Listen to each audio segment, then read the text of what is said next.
Rafinha, fin de saison, à cause de sa blessure face à Elche, il nous donne des informations sur son état de forme et la date de son retour.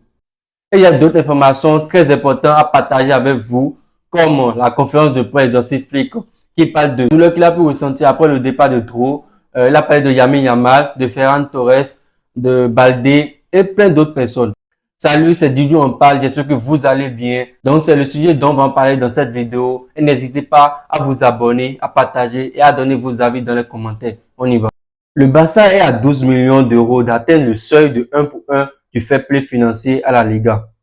Le club prévoit de fonctionner normalement sur le marché d'été.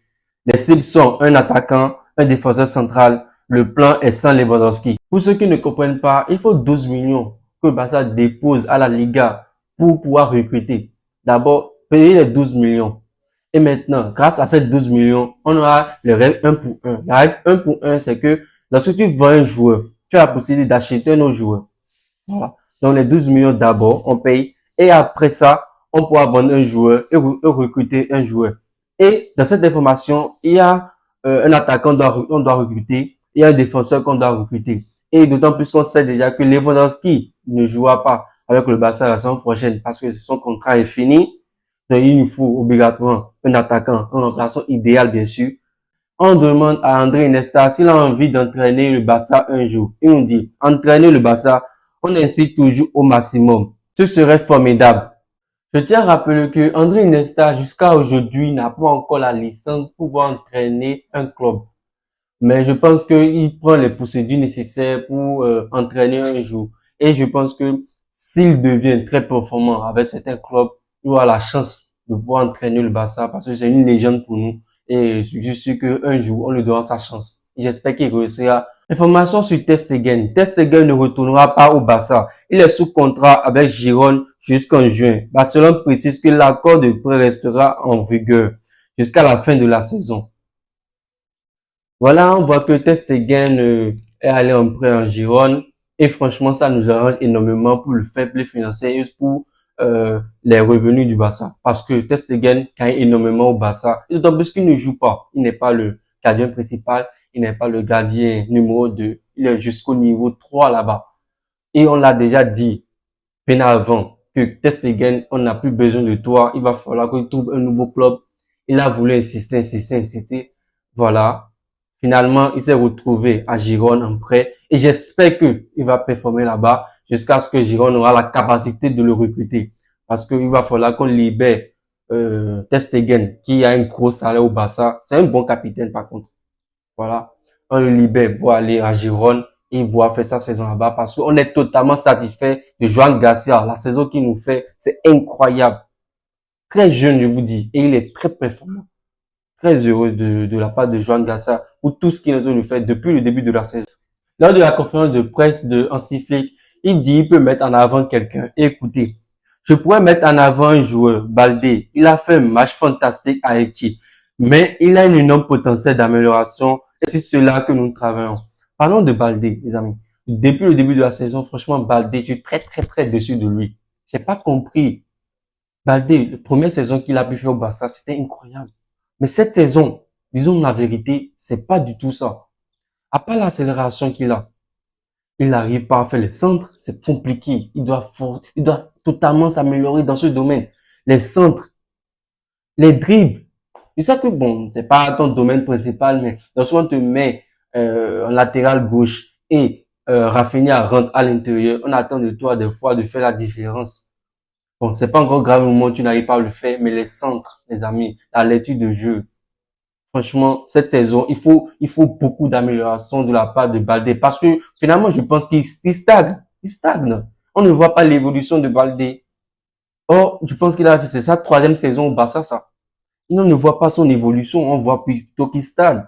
Or, il est très jeune et il a tellement de potentiel. Donc, il doit beaucoup travailler et s'améliorer, franchement.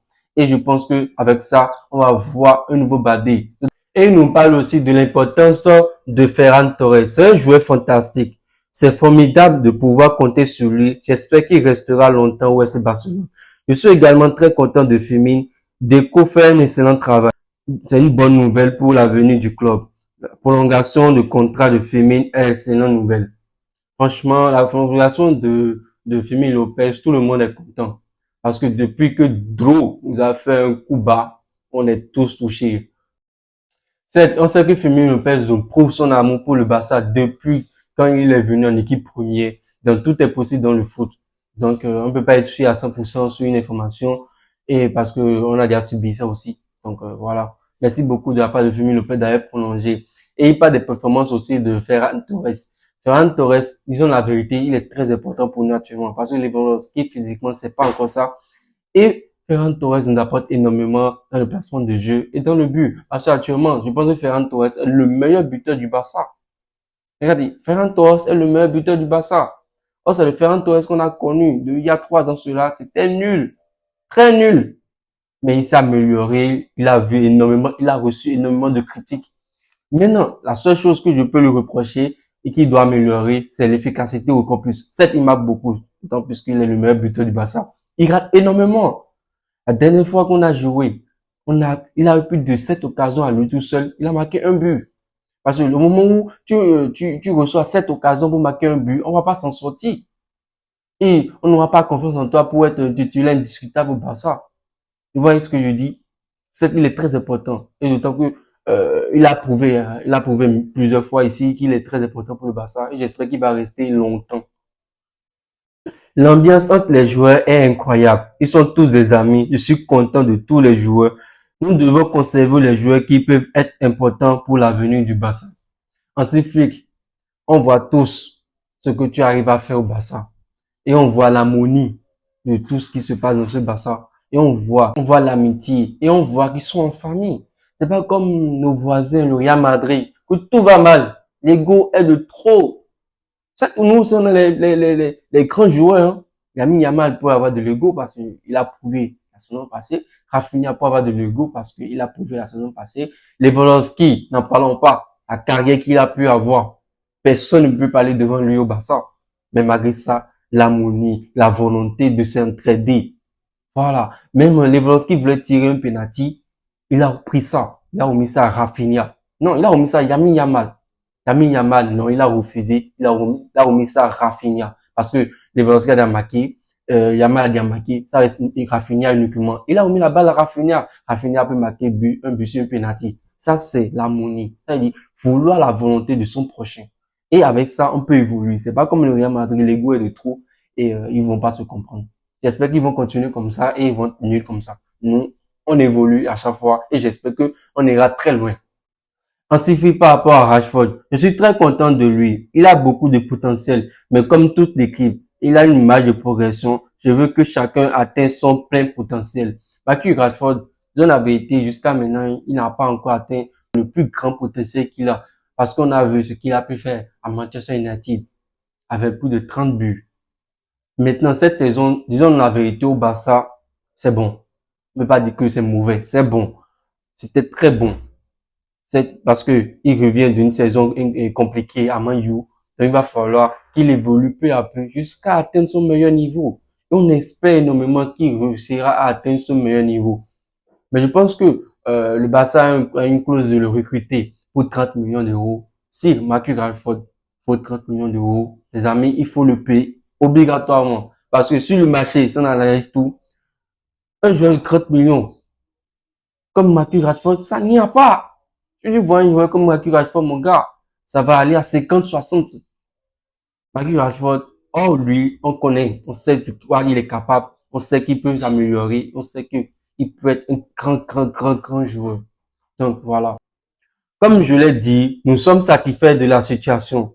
Vous savez que je n'étais pas content quand Doha quittait le club, mais le foot, c'est le business. Je suis content car lorsque tout le monde est prêt, il sera difficile de choisir la bonne composition de départ. Mais cela fait partie de mon travail. Ainsi, Flick, on sait que tu aimes énormément trop. Et c'est pas que toi. Même moi, j'aime énormément trop. Parce qu'on voit le potentiel qu'il a, la qualité de dribble, les gestes techniques, très talentueux. Mais personne n'a pu comprendre pourquoi il a voulu aller au PSG, s'il vous plaît. Or, le PSG aussi, ils ont des milieux incroyables. Mais je me demande, est-ce que Luis Enrique lui a promis un temps de jeu. Si c'est ça, franchement, je ne vais pas le blâmer. Parce que s'il reste au Barça, disons la vérité, Fermin Lopez passe devant lui, Daniel Olmo passe devant lui, ça va être compliqué pour lui de s'installer. Sauf si tu as confiance de tes performances, tu as confiance sur ton talent, tu as confiance sur ton travail, tu es sûr que tu vas dépasser ces joueurs, plus fort que ces joueurs, et tu as le mental, voilà, tu allais rester à ce Barça, tu allais rester là et prouver que tu mérites ta place. Voilà. Maintenant, tu as voulu aller au PSG. On te souhaite le meilleur. On va pas te souhaiter le malheur. J'espère que tu vas réussir là-bas. Et tu feras pas comme certains joueurs qui ont voulu quitter le club à cause de l'argent. Et finalement, ils ont floppé dans ce club. Voilà. On a énormément d'amour pour toi. Et tu as voulu partir. Ça fait ça. C'est le football. Flick revient sur la blessure de Rafinha. Je suis mécontent. Rafa est un joueur important et nous devons réfléchir aux ajustements à faire. Nous en parlerons dans les prochains matchs. C'est crucial car nous sommes à un moment clé de la saison. Nous avons besoin de tous les joueurs puissent jouer, mais il est hors course. Franchement, tout le monde est dessus par rapport à la blessure de Rafinha et même Flick aussi est dessus parce qu'on connaît l'importance que Rafinha a, ce qu'il nous fait depuis la saison passée, c'est incroyable. Même début de saison qu'il a pu faire. Bon, après sa blessure, c'était bon. Donc, on espère qu'il va revenir. Voyez les amis, je vous ai montré toutes les informations qui sont sorties sur le Barça ces derniers jours. Et n'hésitez pas à liker la vidéo, à partager et à commenter, à donner vos avis dans les commentaires pour soutenir mon travail. On se dit à plus tard.